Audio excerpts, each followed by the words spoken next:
Boa noite. O programa da noite, produzido pela Teletape, hoje vai falar de um assunto que mexe com todas as pessoas. Eu acho que a partir do momento que as pessoas começam a se entender, se olhar no espelho, começam a se preocupar com o seu físico, com a gordura, com os quilinhos a mais, os quilinhos a menos, ninguém está satisfeito com o que tem.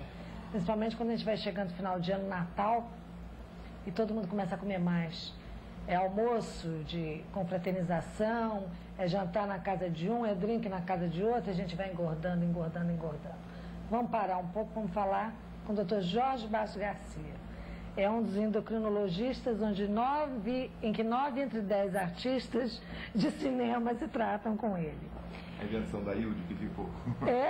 A invenção da Hilde. A invenção da Hilde? Foi a invenção da Hilde? Foi, a Hilde. Como é que você descobriu primeiro a endocrinologia? Como é que você escolheu a endocrinologia? Foi por quê? Eu estava na faculdade de medicina e ia fazer psiquiatria. Achava ótimo fazer psiquiatria. Mas me desiludi. Quando chegou no 5º ano de medicina, eu desiludi porque parecia um negócio que não tinha volta. Parecia um negócio, alguma coisa que para mim não dava satisfação, porque a gente só fazia dopar o paciente e o paciente ficava lá com aquela coisa e ninguém queria tomar uma atitude para que aquele ser humano melhorasse. Eu não entendi a psiquiatria medicamentosa e acabei abandonando. E no 5º ano eu decidi fazer endócrino, porque endocrinologia é a cadeira do 5º ano de medicina na faculdade. E eu resolvi entrar de fundo na endócrino e acabei sendo o único aluno nota 10 da faculdade. Até hoje ninguém teve esse privilégio de tirar nota 10.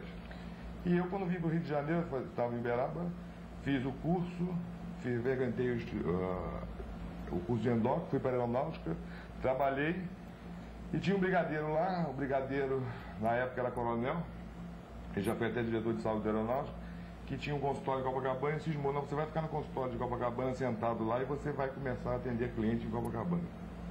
E eu resolvi sentar e um dia a dona Yolanda Costa Silva bateu na porta e abriu as minhas portas para o...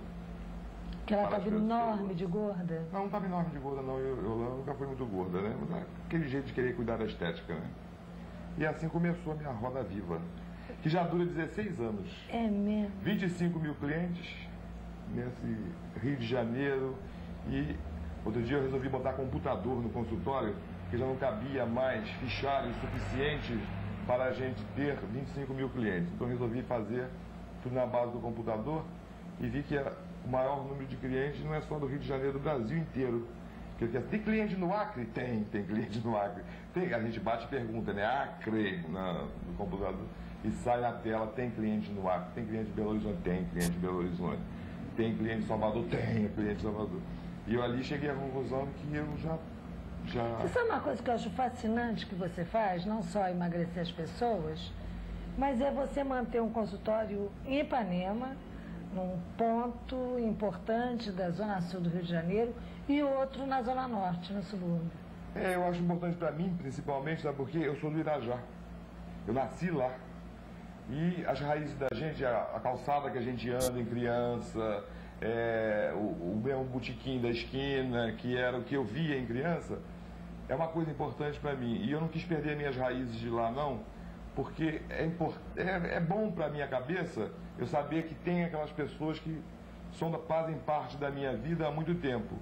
E como minha mãe mora lá, a gente resolveu abrir um consultório lá, o primeiro foi lá, porque mamãe tomava conta. E isso deixava um movimento bom na vida dela particular, porque ela ficava aquele contato e aquela assistência a cliente. E com isso me dá muita segurança de trabalhar lá no Irajá, porque minha mãe está sempre por trás. E mãe é uma coisa muito boa. Bom, mãe é ótimo.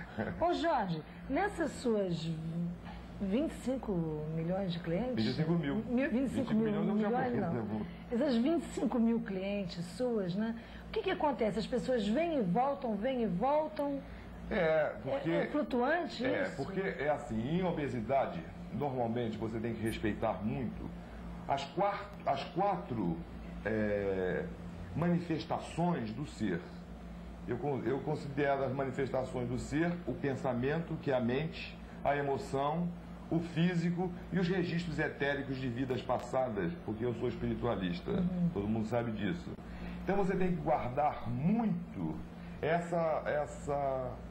saber que na frente de sua está uma individualidade agora numa personalidade manifesta, numa mente, num pensamento e num físico. Você tem que respeitar isso e você tem que abordar num tratamento de obesidade esses três ângulos, individualizando para aquela individualidade daquela personalidade na manifestação externa um tratamento adequado o quê? A mente, a emoção daquela pessoa e a vida física. Quem é aquela pessoa que está na sua frente, sob o ponto de vista de atividade física desempenhada? Quando a gente não consegue um bom rapport, chama rapport em psiquiatria, um vai e vem bom com a pessoa, ela acaba, isto é, você não conseguiu mentalmente fazer com que aquela mente passasse a vigiar, a se dominar na hora de ter uma ingesta maior de alimentos ou uma ingesta errada. Ou segurar, ajudar aquele ser emocionalmente a segurar as emoções da vida dela. Ou fazer com que as coisas físicas da vida, o casamento dela, o trabalho dela, seja uma coisa que não faça entrar em sofrimentos mentais e emocionais. Então é uma coisa que é muito complexa, não é? E quando o paciente não consegue, eu não consigo com o paciente esta integração de uma atividade manifesta externa... Aí ele vai e volta. Ele vai e volta. É muito difícil você fazer esse trabalho total, porque isso exigiria uma maior assistência do médico com as outras áreas que estão voltadas para o tratamento do obeso, que é a nutrição, a psiquiatria, o professor de educação física, não é? Deixar um conjunto de coisas. Eu estou pensando em março, a gente vai lançar isso, essa minha ideia, esse meu trabalho de 16 anos, sob uma forma chamada Clinic. A gente vai botar um paciente de 8 da manhã às 5 da tarde fazendo uma clinic. Ele vai sofrer essa avaliação toda. Ele vai sofrer uma avaliação sob o ponto de vista nutricional, sob o ponto de vista psicológico, sob o ponto de vista de exercício físico, individualizado para ele, porque é ele que está interessando. O paciente recebe essa orientação para uma semana, vamos dizer. Ele volta na segunda-feira que vem para fazer uma reavaliação. Porque eu quero ver que com esse trabalho diário nele e semanal na clínica, a gente consegue resultados melhores. Porque cada caso fica sendo um caso. Você não tem uma receita que você diz assim, não se você só comer isso, você vai ficar magrinho, porque cada pessoa tem uma cabeça. Claro. Vamos dar um minutinho só passar comercial, a gente continua falando sobre isso. A gente já volta.